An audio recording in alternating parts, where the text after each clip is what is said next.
Hey, Ty Brady here with Brady Insurance Marketing in the Ty Brady Way, one of the nation's largest field marketing organizations that helps independent agents achieve a 6- and 7-figure income with the systems and strategies that I'm going to talk about with you today. I want to talk a minute about seasons or times in our lives.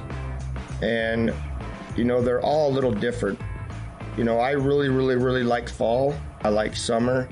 And it really depends on where I'm going or what I'm doing.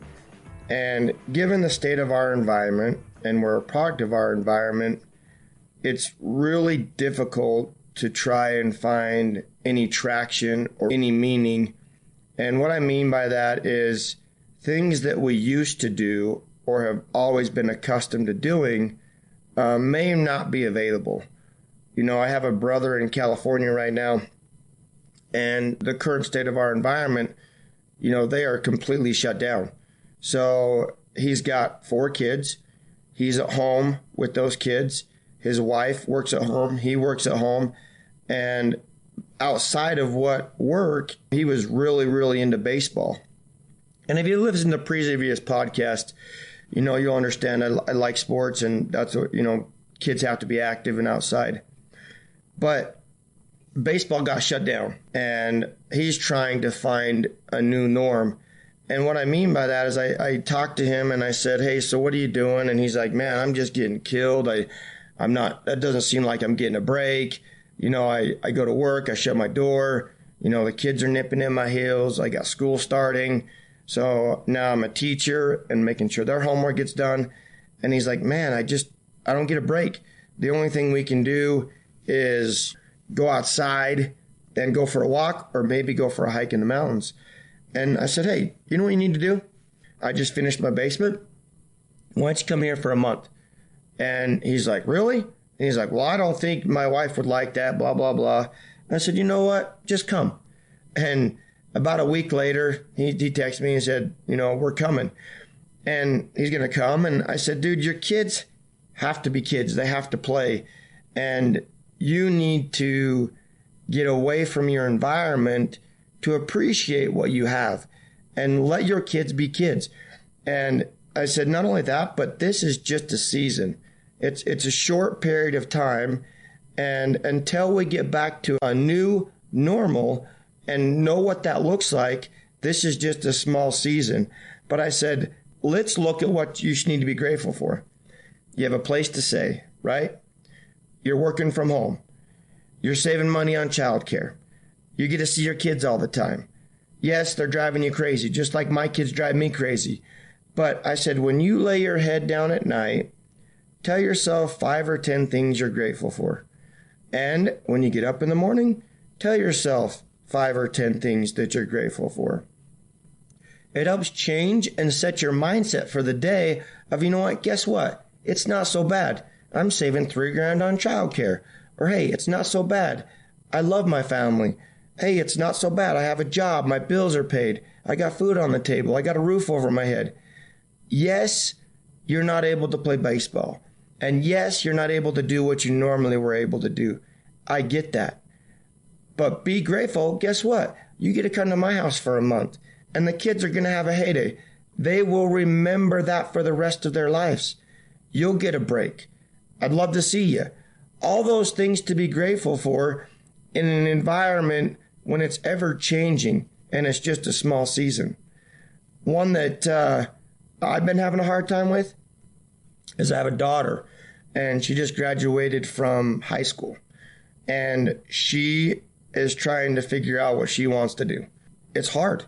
She's like, well, do I go to college and sit in a dorm and do my homework from home? Or do I stay here and save money on rent and do college at home? What do I do? What do I want to study? Where do I want to go? These are all decisions, and trying to help her navigate through that and have her make a decision is a little bit daunting and challenging, but I have to remember it's just a season. She'll figure it out. And I have to be patient as a father, even though I want to tell her, you need to go to school. Just study generals. I don't care if you're doing it from a dorm room. all those things, right? You need to experience life. Life lessons, I wish, didn't have to be experienced, but oftentimes they do. Or you're paying to learn. You're paying the piper with time. You're paying the piper with money to learn those life lessons. And in the meantime, being grateful for what we do have. There's so much to be grateful for. I've been to a third world country, and I tell you what, nothing will change your mindset or your gratitude quicker and faster than seeing the humble environment that people live in. I have a good friend of mine that works for the state, and they're a social worker. And she says, it's interesting to me, I'll walk into houses where she'll have a W amputee, the guy's in a wheelchair, they're in a 900 square foot apartment complex, it's him and his wife, and they're happy as can be. They're joyous, they love company, they're so grateful for just being alive. They're overflowing with joy. And then she says, I'll walk into another house where families seem like they have everything put together, and it's negative, and it's daunting, and it's, oh, poor me, poor this, poor that, and I wish this never would have happened, this stroke, this accident, whatever. And she says, how is it that you take people from different walks of life, put them in two different environments, and one have so much joy and one have so much negativity? And I'm sure the people that were in the wheelchair, and I'm sure the people that the wife's the caretaker, would love to have some of those things, the house, the car, all of those things to come home to. But, you know, they are happy with the state of their environment. They show gratitude. They're grateful for one another. They're grateful for living and breathing. And then to take the opposite and go into a house where they seem to have everything put together. And she says it is overwhelming, either negativity or joy. And there's some that you can tell that they just had a bad day. But the more days that you have gratitude, the more joy you feel, you will chase that. Negativity is easy to find. It's not hard to find. Negativity, just turn on the news, right? And I wish there was a news media that was all about happy things and happy places, about who served who today and who did this. But it isn't that. It's not there. Maybe someone needs to develop a news channel where it's the happy place, right? Our negativity is easy to find. Joy is a little bit harder to find. But it's a choice, it's action, and it all starts with being grateful at the start and the end of every day. I don't know if many of you believe in a higher power. I do. And, you know, I like prayer by myself as a family and in quiet. And that's how I try to show my gratitude and my attitude towards being here. And it doesn't mean I'm perfect. I make mistakes every day, but I work every day to strive harder and harder to be a better man today than I was yesterday.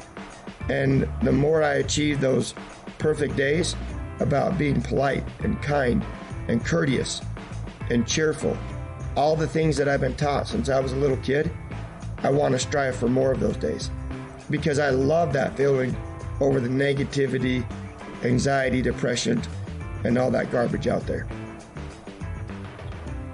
As always, I appreciate all of you tuning in and sharing this message. Feel free to forward it to your friends, your family, your loved ones. And tune in, subscribe, leave a review. Thank you, and have a great day. Thank you for listening to another episode of the Ty Brady Way. As always, share, like, and subscribe. Go to Instagram at ty.r.brady. And as always, love hearing from you. And let me know what you want to learn on the show or what you'd like me to bring up on the show. Thanks. You can find the Ty Brady Way on Instagram as well as Facebook. To stay connected with giveaways and Ty himself, go ahead and follow at ty.r.brady on Instagram as well as Facebook. This podcast was recorded, edited, and produced by Whitney Faith Media Marketing. And the theme music is an excerpt from Hot Chicken of the Woods by Isaac Joel.